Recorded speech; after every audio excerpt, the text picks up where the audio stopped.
golden age of American rock, when singers were gods, guitarists were axemen, and songs were anthems.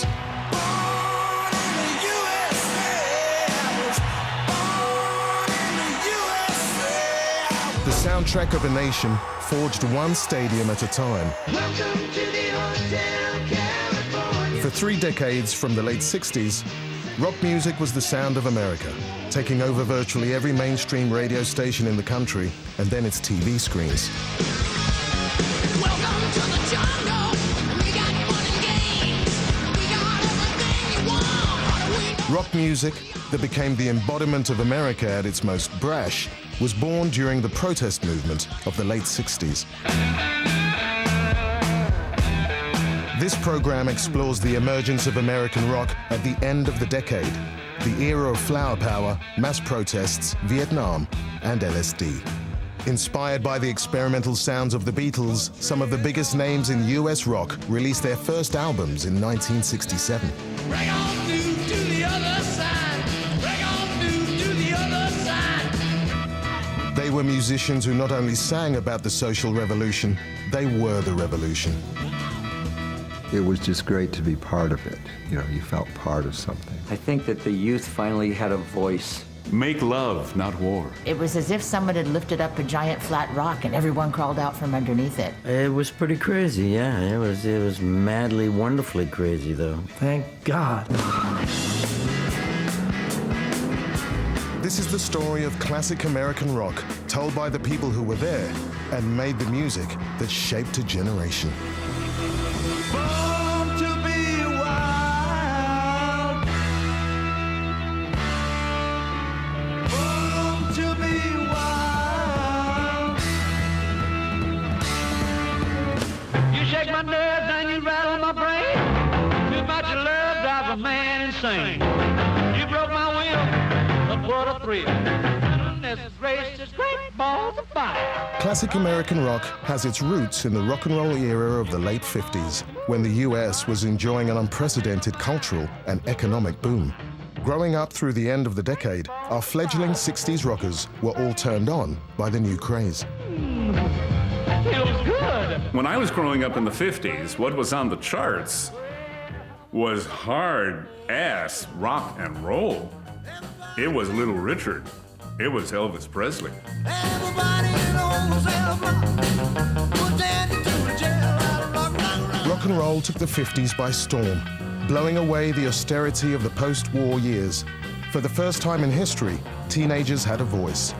But not everyone was seduced by the sexual awakening of the baby boomer generation. I think the DJs kind of got wise to it, that the girls are getting moist, shall we say. The boys are hard, again, constantly. And things were going on that were untoward, that were not allowed. Rock and roll has got to go, and go it does. That's the best way I know to get rid of them. The USA entered the 60s in a self-confident and optimistic mood. That was expressed by the election of a 43-year-old president, John F. Kennedy, in 1960. JFK's message of hope reflected the liberation felt by the 50s teeny boppers, but rock and roll's original spirit was already in danger of burning out. Chuck Berry was sent off to jail. Little Richard wanted to be a preacher. Elvis was in the army. And then all of a sudden, we had this, what I call the pretty boy singer era.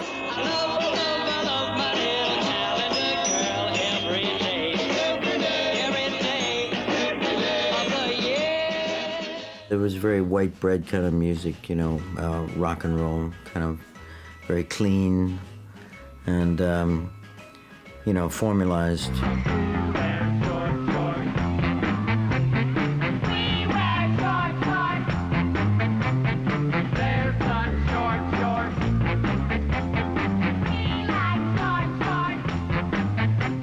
Kind of soft, melodic pop.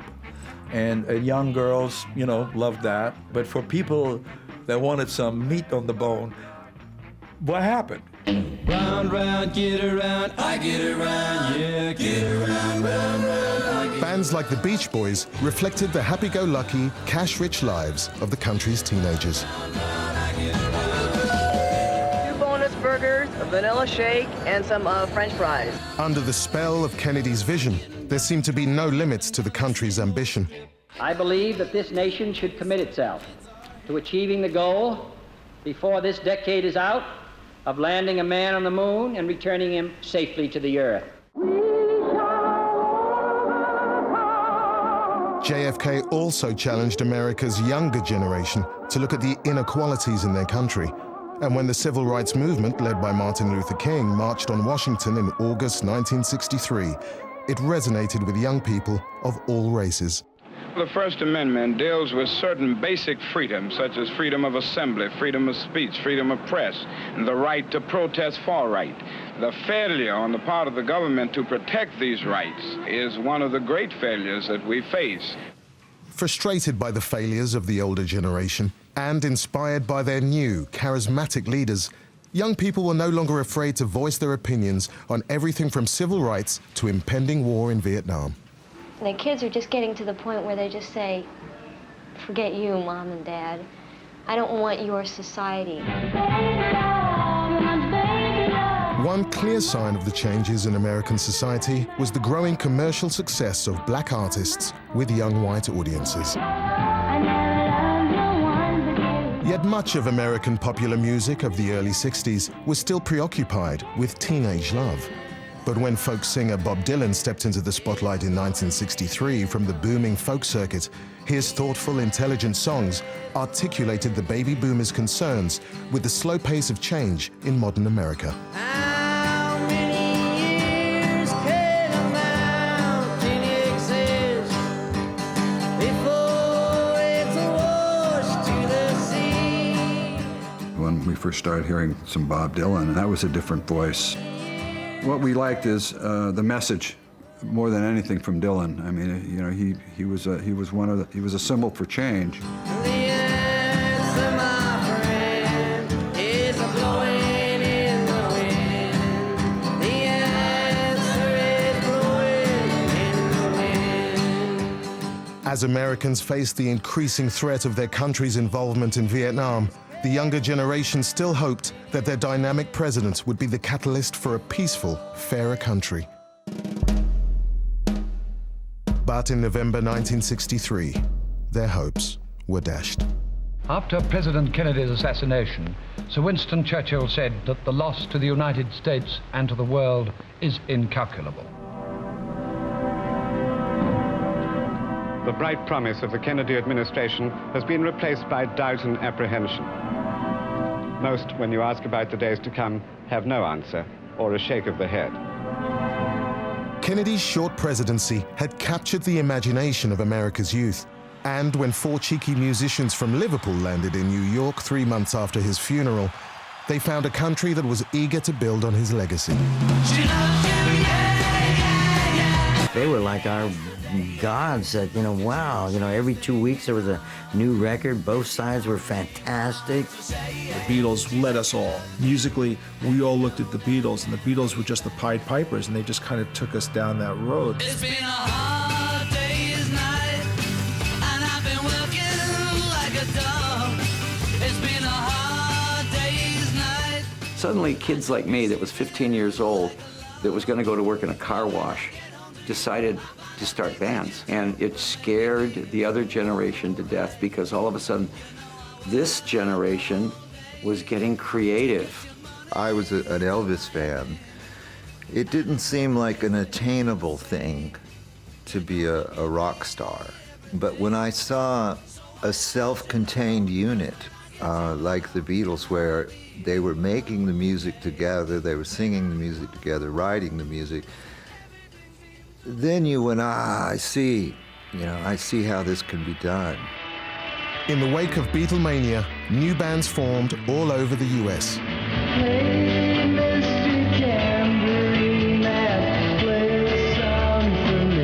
In California, the Byrds were pioneers of folk rock, playing traditional and folk material on electric instruments. They reached the top of the American charts in April 1965 with a radical cover version of a Dylan song that was influenced by the new sounds of the Beatles. Jingle, jangle, morning, I'll come following you. first heard it, it was like 2/4 time. Well, hey, Mr. Tambourine Man, play a song for me. I'm not sleepy and there is no place I'm going to. And I took it and I put a Beatle beat to it, like a...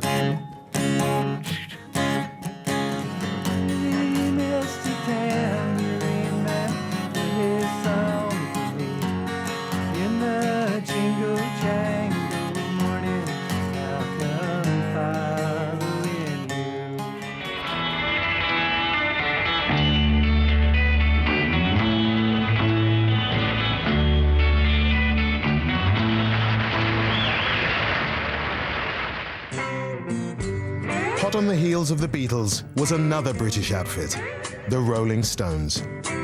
The band made a huge impression on white American audiences with their cover versions of songs by largely unknown blues artists such as Howlin' Wolf's Little Red Rooster. I am the little red rooster, babe. Too lazy to crow for day. Well, the Stones started bringing the blues back, our blues back to us. There were people who had never even heard of most of the blues musicians. They were playing a lot of their songs. Upset every way.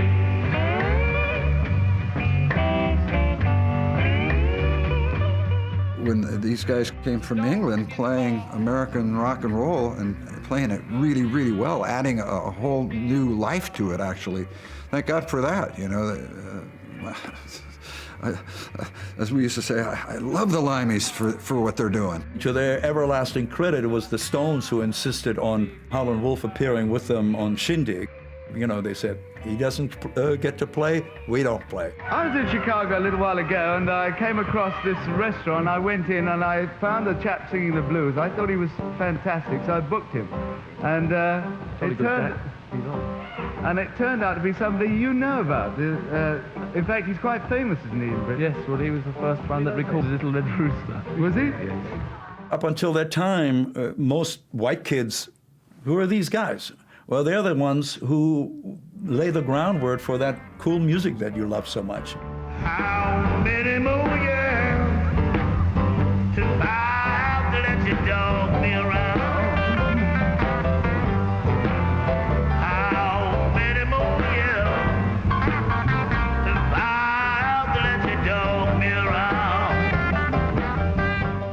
The difference between the Rolling Stones and us is, you know, they idolized all these great old blues guys, but we could actually go see these guys in Oakland.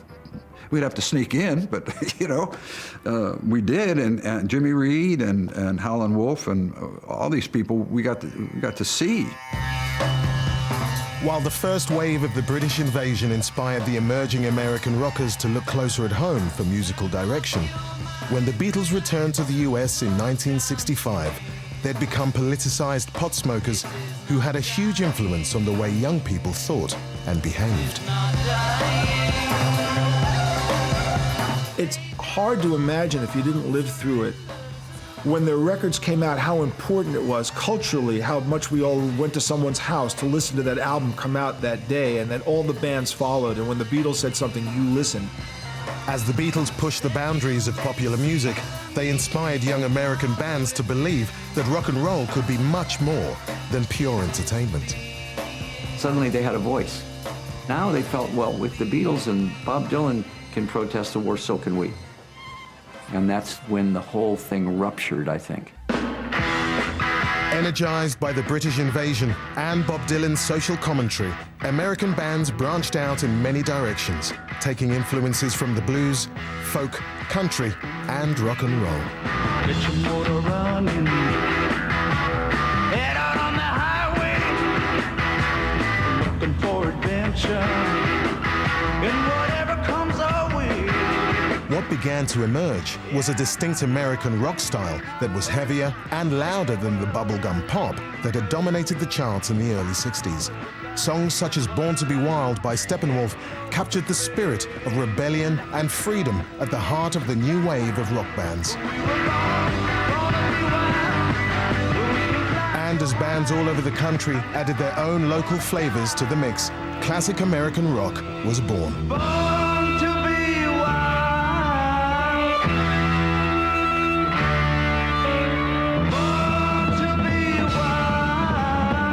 Many early American rock tracks were as much about attitude as social awareness. But when the US Marines were dispatched to Vietnam in March 1965, it marked the beginning of the ground war, and the message changed.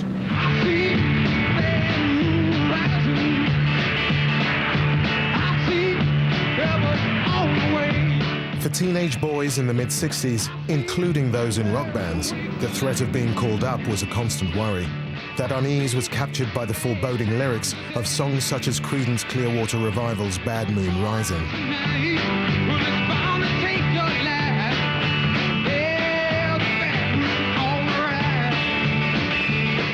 President Lyndon B. Johnson's government drafted 400,000 ordinary teenagers into the Army every year. By 1967, 500,000 young Americans were fighting on the other side of the world in Vietnam. Name? Raymond Daniel Manzur, age, born 2/12/39. Here come the politicians. You boys are going to have to go off to war to go fight Vietnamese. Excuse me, where is Vietnam, first of all, and what's a Vietnamese? Name? John Densmore. Age? 23. We certainly were, all sort of educated, so we quickly learned that the Vietnam War was not where it's at.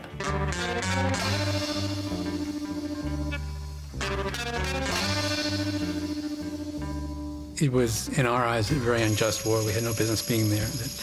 This was the first time everybody sort of looked at America as a country where God was no longer on our side. It just didn't fly the way, for example, nobody had to question why we were fighting after Pearl Harbor in World War II. That just didn't come up. When it became clear to this younger generation that it could be drafted and sent to Vietnam to be blown up or to kill maybe harmless people, this started to become a rallying cry for our generation in a way that might not have been if it hadn't been for the draft. Guys didn't want to go. Guys said, no way, man, hell no, we won't go. There were big protests in the street. Inevitably, the draft impacted the newly formed rock acts. Creedence Clearwater Revival singer John Fogerty and drummer Doug Clifford were both drafted in 1966, and their sense of injustice in the system was expressed in Fortunate Son. And when you ask how much should we give, the only answer,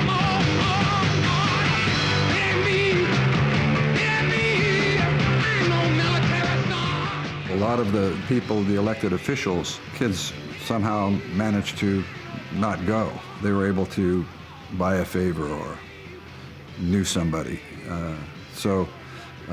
It was obvious. It was the working class and the middle class that did the dirty work.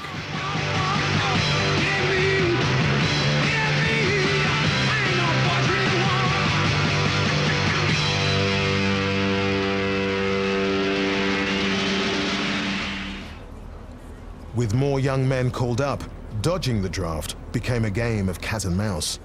The image of unruly 60s kids head-to-head with the US Army became ingrained in the American psyche. These encounters were captured in the black humor of the 1978 cult movie, Big Wednesday. This is your induction visit. Now, if you pass today, you will be a member of the United States Army. I hope you brought your toothbrushes. When I was in the Army psychiatrist's office, I pulled my chair over to the corner and sat with my back to the man.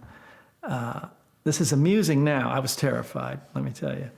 And he yelled at me, and then I said, I am not good material for the Army. I took LSD. And he said, great, you're going in. Oh, thank you very much. And so on the way out, this wonderful, elderly, large black woman who was taking the forms looked at me, and she could tell I was just so shattered I could barely function. And she pointed to the homosexual tendencies box and implied that if I checked that, I wouldn't be in. And this was back when they didn't even have the word gay. It was more derogatory. And, I checked that box. Thank God.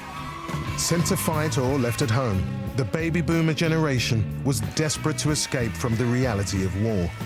Thousands of young Americans flocked to San Francisco, attracted by the city's liberal attitude to sex and drugs. It also boasted one of the most dynamic music scenes in the country, where acts such as Country Joe and Janis Joplin provided the soundtrack to 1967's Summer of Love.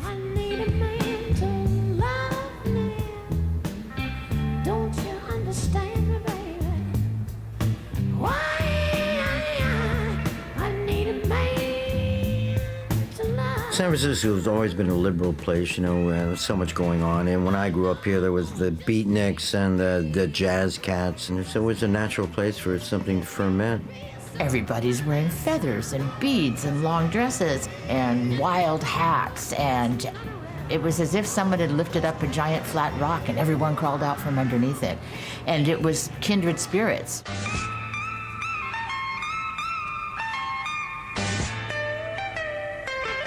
Let's face it, we were all a bunch of dope smokers. And so that was against the law, and nobody wanted to drink, and they didn't want to do what the straight people did.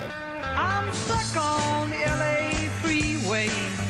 Got rainwater in my boots. We call upon the world to help us celebrate the infinite holiness of life. We ask all who come here to come here in love, and we ask all who live here to greet all men with love. There was this great love vibe, everybody loved everybody, and I don't know, everybody slept with everybody as far as I know, I went flying high. For the first time, it was, wow, we are united.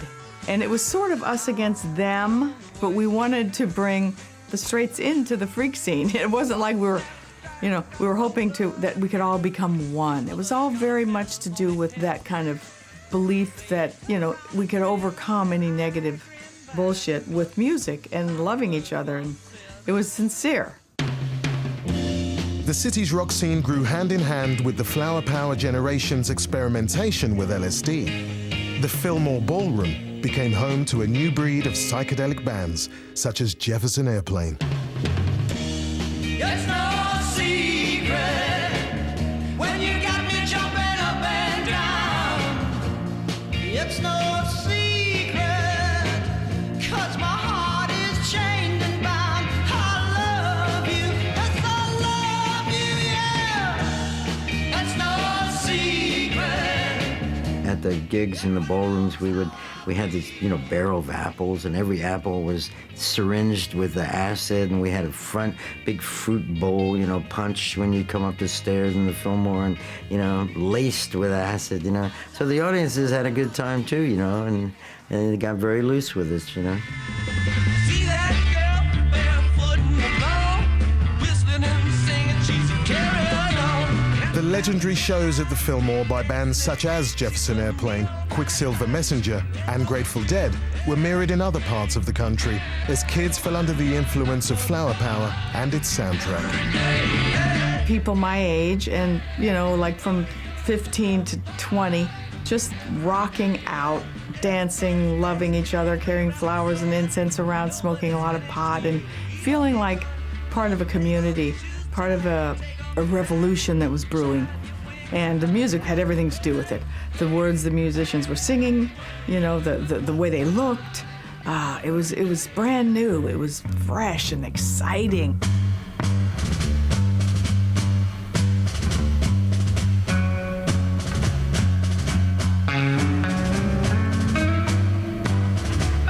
Jefferson Airplane was the first San Francisco psychedelic outfit to hit the big time.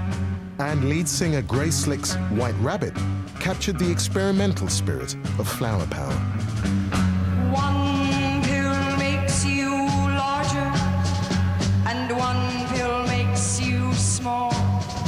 And the ones that mother gives you don't do anything at all. Go ask Alice when As LSD became widespread in the music scene, even heavier rock bands of the era, such as LA-based Steppenwolf, experimented with atmospheric songs and abstract sounds. In San Francisco, they were stretching out. They were jamming, they were psychedelic, they tried things, and since a lot of the ballroom audience was on the same trip with them, it was not only tolerated, it was kind of, oh, it's really far out, man. You know, it was that kind of experience. And we started to do likewise, to see whether it can create a mood, some kind of mental picture that, you know, that we can generate in your mind. Steppenwolf's Magic Carpet Ride.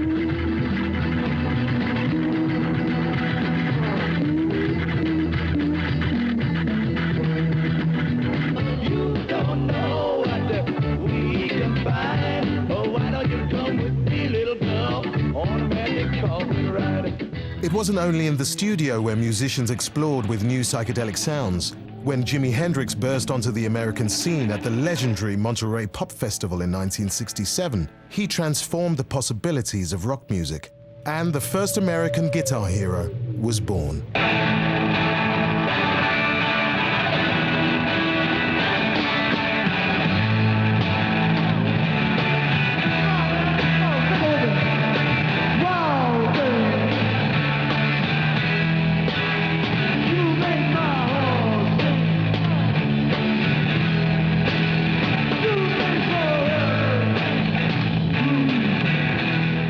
Hendrix was alien to me. I mean, I listened to it and I went, what is he doing? How is it happening? I mean, he took a Stratocaster, plugged it into a Marshall stack, and did something that was not designed to ever happen before, and transferred a language.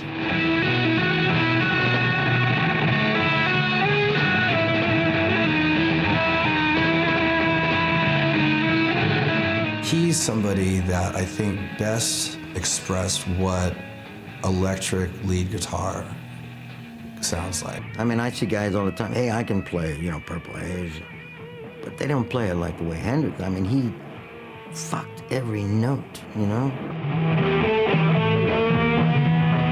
There was a growing sense of empowerment. New lifestyles were butting up against conservative lifestyles, and the establishment and the counterculture began to be better defined as opposing forces.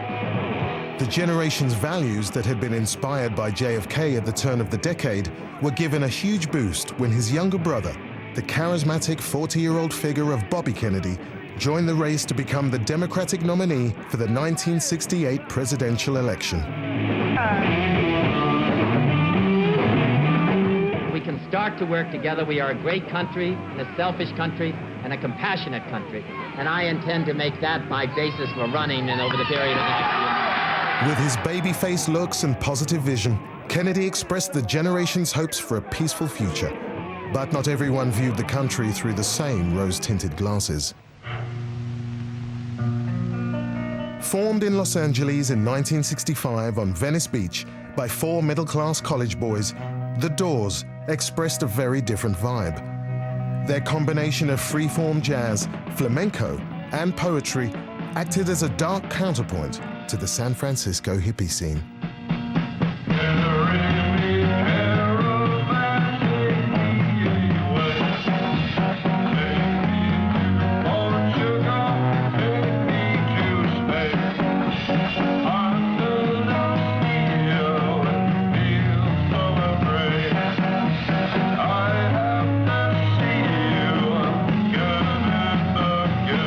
They were LA's sex music, where San Francisco had a groovy, let's all get together in the park and, you know, smoke marijuana and listen to Country Joe and the Fish.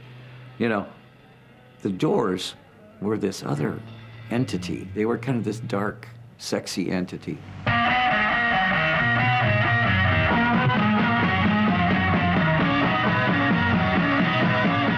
The band was fronted by the enigmatic Jim Morrison, whose film star looks and brooding stage presence fascinated everyone who saw him. You couldn't take your eyes off Morrison because you didn't know if he was going to jump off the stage, if he was going to collapse. He was totally unpredictable. Name? Jim. Occupation? Morrison's stream of conscious poetry was as unpredictable as his behavior and pushed the boundaries of rock lyrics in epic songs such as The End. This is the end, beautiful friend. This is the end, my only friend. The end of our elaborate plans. The end. He sort of expressed like the underlying angst that the teenagers were feeling at the time. And I remember very vividly his darkness. He had a dark quality, and it was very sexy. And the stuff he sang about was pretty profound and deep. Lost in our romance, wilderness of pain, and all the children are insane. Lost in a Roman wilderness of pain, and all the children are insane. Waiting for the summer rain. Waiting for the summer rain.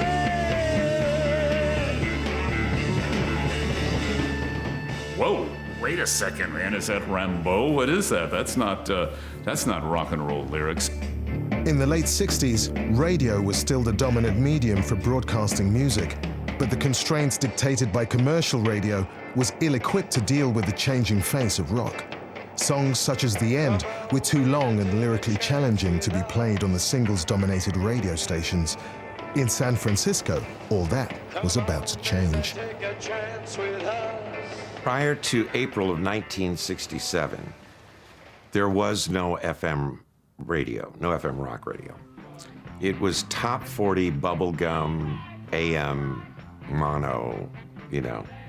And that was fine, you know, for the 50s.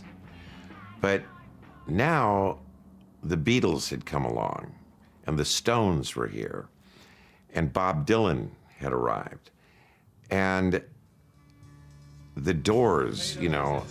So along comes Tom and Rachel Donahue, who are sitting in their apartment in San Francisco one night. We're playing cards and drinking ice water and eating butterscotch candy and taking acid. And all of a sudden we hear, "Father, I'm going to kill you." And I went, what? What did he just say? Father, yes, son, I want to kill you.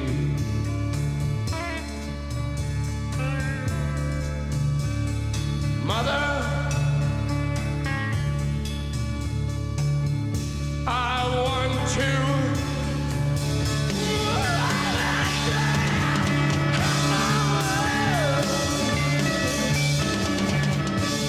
The length alone, the construction of the song, it's scary.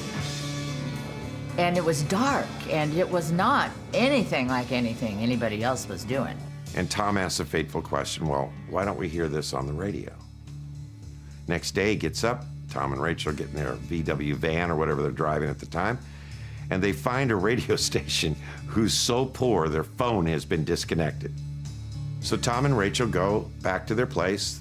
They pack up their own albums in cardboard boxes, go back to the station, turn it on, and that was it. Like instantly, Haight-Ashbury lit up.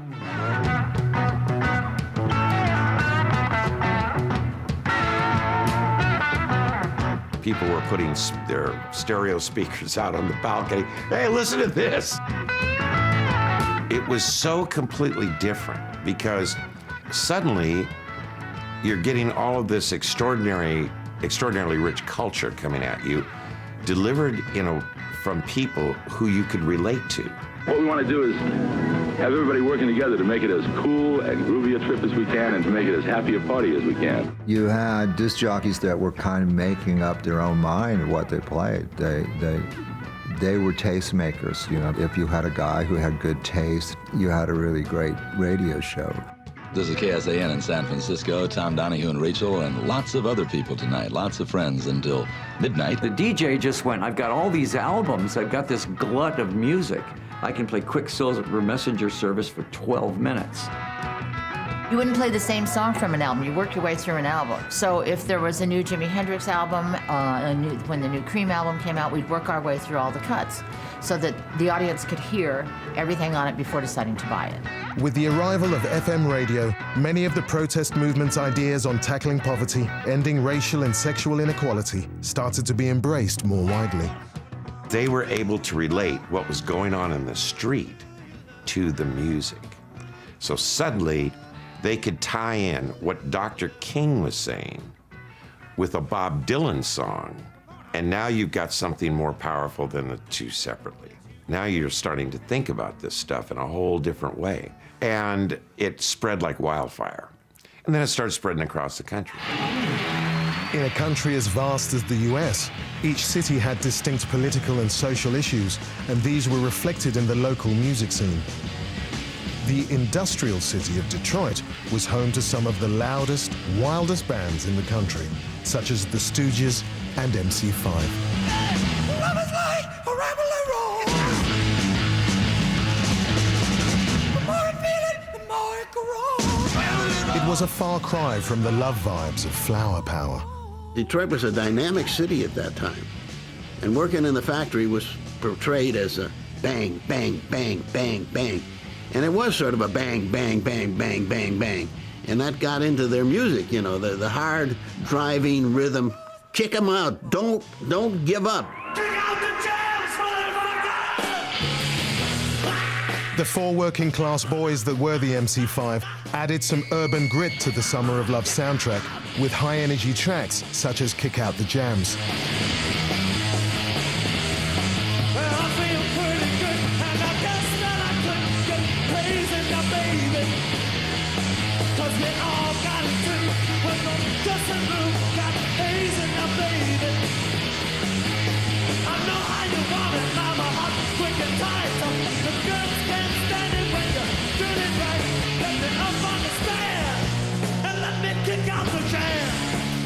There's an old saw that the Summer of Love didn't make a stop in Detroit.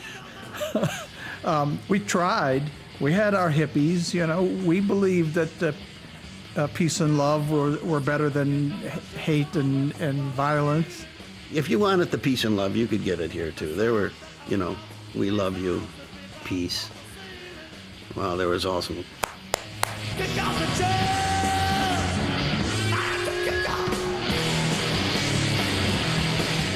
in Detroit, it was a different vibe.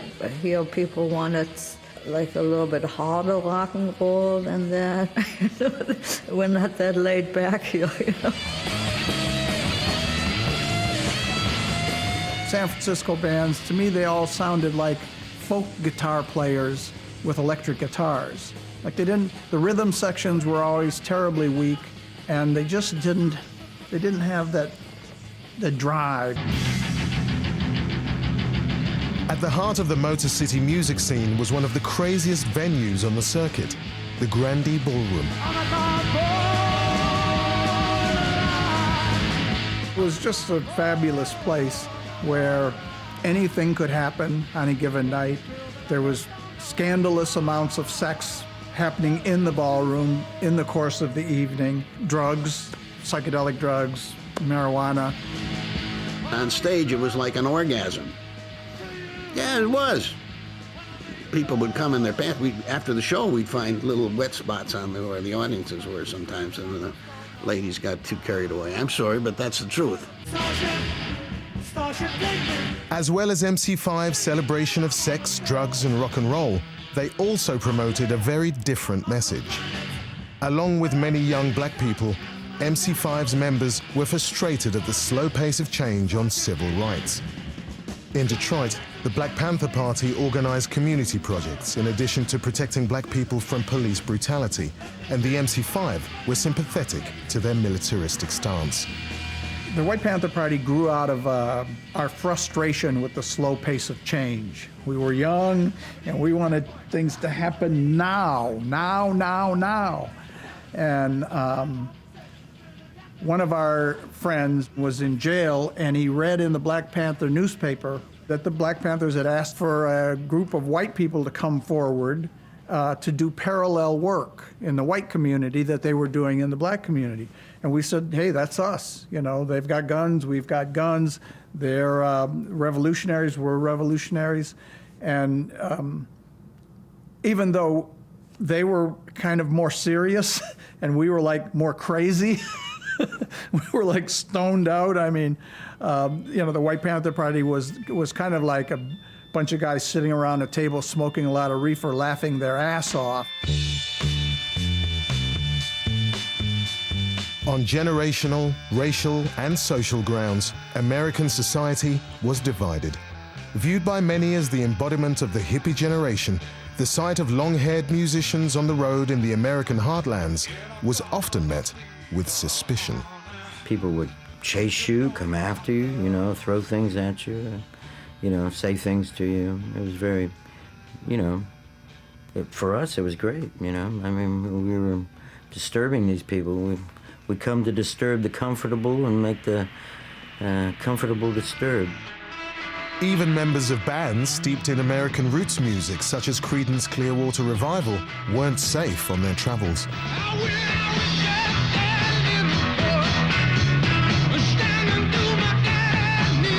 We did a Johnny Cash television show, summer show, in Nashville. And I wanted to buy a country shirt, a Western shirt from Nashville. And it was lunchtime, and so I went out. I asked where I could buy one. Somebody said 2 blocks this way, 4 blocks that way. You can get there's a big store. You can get all the shirts you want. So I went down to buy one, walked by a bar, and then I hear this commotion. And the next thing I know, I'm up against the wall, and there are about 5 guys that have me pinned against the wall. And so what do we got here? What do we got here? We got us a hippie boy. Well, I don't know whether to fuck it or to shoot it. I mean, that's what they're saying. I'm dead. I'm going to certainly get the crap kicked out of me. Then I hear this deep voice. Hey, boys, what the hell are you doing? Let that man go. It was Johnny Cash. Thank God he was going out to, I don't know where he was going, but he passed by that bar and saved my ass. And I said, I'm going to be staying in the studio from now on. The culture clashes experienced by bands on the road were a sign that the paradise dreamt by the peace and love generation was turning sour. By the end of the decade, America was out of control at home and abroad. The body count went through the roof as the news carried daily images of the horror in Vietnam. The brutal assassination of Martin Luther King ended hopes of a non-violent solution to the civil rights campaign. And when Bobby Kennedy was shot on the campaign trail in June 1968, the generation's hopes of electing a sympathetic figure that would end the war died with him. When Robert was assassinated, that was a real sinker emotionally, because a lot of us had hoped that he was the guy that was going to, with his youthful charisma and energy, was going to pull the whole country forward.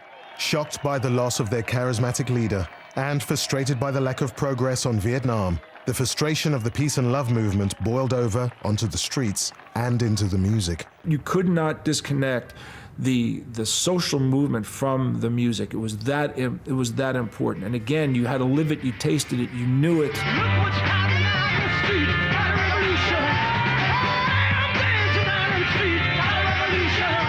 Jefferson Airplane, who'd captured the spirit of flower power, was one of the many bands who shed their psychedelic skins in favor of political anthems that reflected the tensions on the streets.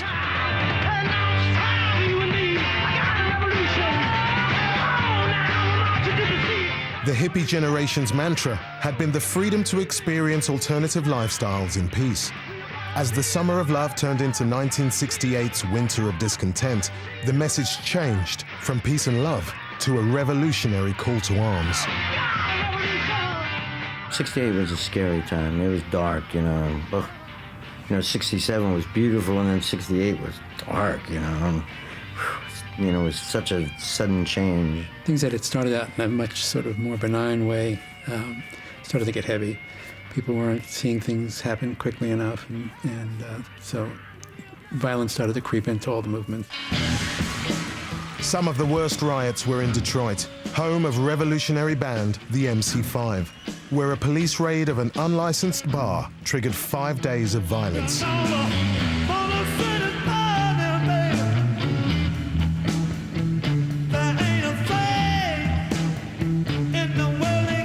Culminating in 46 deaths, 7,000 arrests, and 2,000 buildings destroyed.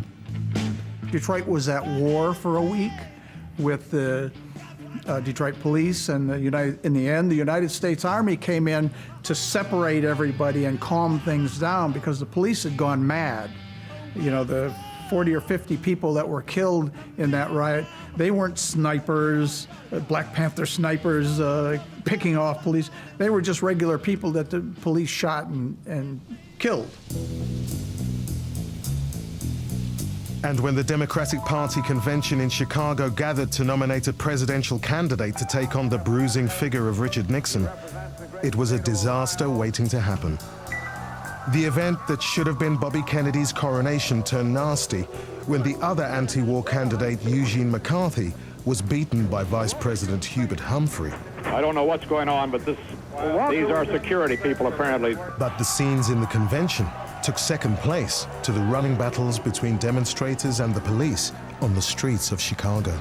The convention in Chicago was disastrous, absolutely insane, wild, crazed. It was like a teenage movie of political rebellion, except it was actually happening right on TV. There was a girl starting a fire, and I was walking by, and they asked the girl what she was doing. She said she was starting a fire. This was this one man, short, fat guy in a green plaid jacket, and he said, "Really?" And he pulled out a black cannon, and he just put it right up to her face and shot her. Are you kidding me? Is this going on in America when what we basically have are hundreds and hundreds of thousands of hippies smoking pot? When Republican candidate Richard Nixon was inaugurated as president in 1969, the flower power generation knew that their ideals had been rejected by the majority of Americans. But not everyone wallowed in self-pity. In upstate New York, an ambitious idea of a festival of peace and music near the quiet hamlet of Woodstock gathered momentum. Really what we were trying to do was bring everybody together. We wanted to have an event which celebrated the positive side of our experiences.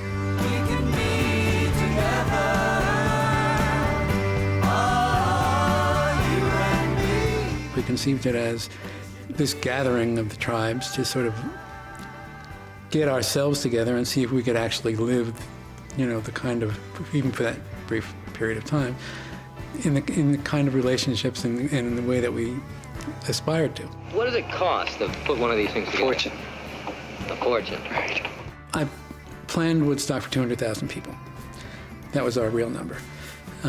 We built for it. We thought we were providing for it in terms of food, you know, capacities for toilets. Everything was based on that number, 200,000, because I thought, you know, how ridiculous can it get? Maybe that ridiculous. We were standing on the curbs watching them come in last night, all the townspeople. Yeah. It was just like an army invading a town. On the grass. Please walk on the grass. At some point, somebody observed that during that weekend, Woodstock was the third largest city in New York State. And we had expected 1/20th the size of this crowd. American rock legends Jefferson Airplane, Creedence Clearwater, and Woodstock residents The Band were among an A-list of acts hell-bent on putting on an unforgettable show. I was feeling about half-past 8. I just need to find some place where I can lay my head. From the beginning, we all agreed we did not want to make a political statement. Because we felt the biggest political statement we could make was this is going to work. We don't have to say anything.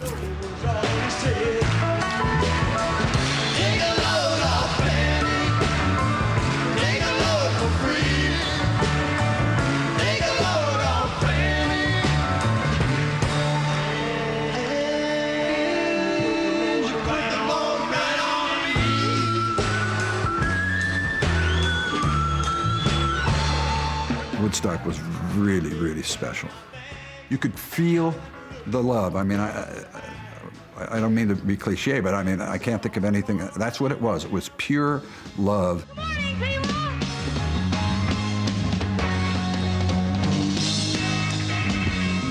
I was playing cards with Janis and Jimi Hendrix and Pete Townsend and whoever. I kept losing, and Janis would say, "Okay, you go next," you know, and she was calling the shots, you know.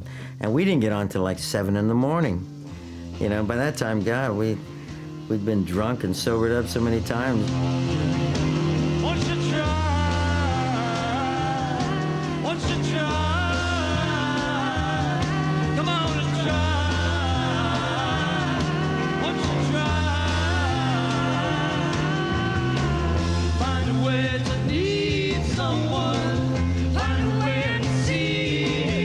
What nobody talked about out loud a lot was the possibility of civil disorder, otherwise known as rioting. We just kept our fingers crossed. And sure enough, the audience, recognizing that it was up to them to recreate civilization, reached inside, and out of some inner sense of integrity or decency or golden rule or community, really, and love, recreated society themselves. What you have here is you have this culture and this generation away from the old culture and the older generations, you know, and you see how they function on their own. Without cops, without guns, without clubs, without hassles. Everybody pulls together and everybody helps each other. And it works. It's been working since we got here. And it's going to continue working. And no matter what happens when they go back to the cities, this thing is happening. And it proves that it can happen.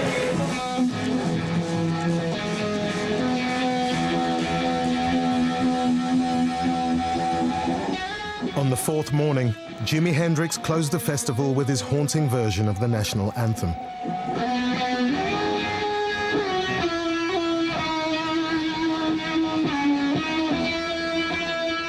Yet instead of providing a platform for re-energizing the social movement and inspiring a new wave of revolutionary music, the legacy of Woodstock was instead hijacked by record moguls and moneymen who were waiting at the gates. It was always about, you know, fuck the establishment and we're not buying it. And that started to change. You know, when the music business after Woodstock became the music industry, when great labels like Atlantic got taken over by these big corporations who had year-end reports and stockholders and things had to happen according to a schedule, all of it changed, you know, and suddenly bands who would never have thought about taking a sponsor on, for example, and selling out in that way, we're saying that's, you know, that's what the business is. And so as time went on, that became more and more of the reality of the world of rock and roll. Suddenly you have lawyers, you have accountants and investments and managers and road guys and roadies and this and that, and everybody's telling you what to do, and everybody's got their own big head and their egos and their drugs, and it's very boring, you know. I mean, every time the Airplane would try to get together after we were popular, you know, if we had a rehearsal, the lawyers would come, the accountants would, you know, it's the only time they could get us all together. You know, it was like, hey, we're trying to rehearse here, you know, we're trying to put something new together. It took an element of its independence away, and it took an element of its value to young people away. Just a few months after Woodstock, the anything-goes, peace-loving ethos of the flower power generation was delivered a fatal blow when a black music fan was killed by a member of the Hells Angels who were policing a Rolling Stones festival at Altamont, California. Although much had changed, socially and politically in a short space of time, America ended this turbulent decade in its history as it began, the world's undisputed superpower. Even delivering on JFK's promise to land a man on the moon by the end of the 60s. But with a conservative presence in the White House, the war still raging in Vietnam, and civil rights battles still being fought, had the Woodstock generation and the rockers who provided the soundtrack to their ideals blown it? This generation that we're talking about did change the world. Let me emphasize that. The seeds of civil rights, feminism, peace movement, anti-war were planted in the 60s. Now, these are deep, serious issues that need a lot of water. Maybe 50 or 100 years of water, I don't know. But they were planted and the fruition is slowly coming. That revolutionary time, I hope it comes. I hope someone can make a dent like that in the future, but it hasn't happened yet. I think the spirit goes on. It doesn't change, you know. The soul of people doesn't change, you know. We all want love. We all want peace. We all want to make something happen in this world. And I have a feeling that we're going to. By the end of 1971, 3 of America's biggest rock stars, Jim Morrison, Janis Joplin, and Jimi Hendrix, would be dead in their 20s, all unable to control their drug habits. Their deaths marked the end of an era when rock music genuinely challenged the establishment with its celebration of alternative lifestyles that embodied the generation's spirit of revolution. In the next part, we tell the story of the acts who followed in the wake of America's rock pioneers. I saw the 70s as starting down the road of sex, drugs, and rock and roll. We stopped the war, now we're gonna party. A decade when cocaine replaced LSD. The emotional feel of the love, love, love became much more up in your head because of that particular drug. When protest was replaced by indifference, and when rock music became the safe music of Middle America. I mean, you want rock and roll to be dangerous? We were dangerous. I said, when you're in this band, 3 things are for sure. You're gonna see the world, you're gonna get paid, you're gonna get stitches. Music is your special friend. Dance on fires, it intends. Music is your only friend. Unto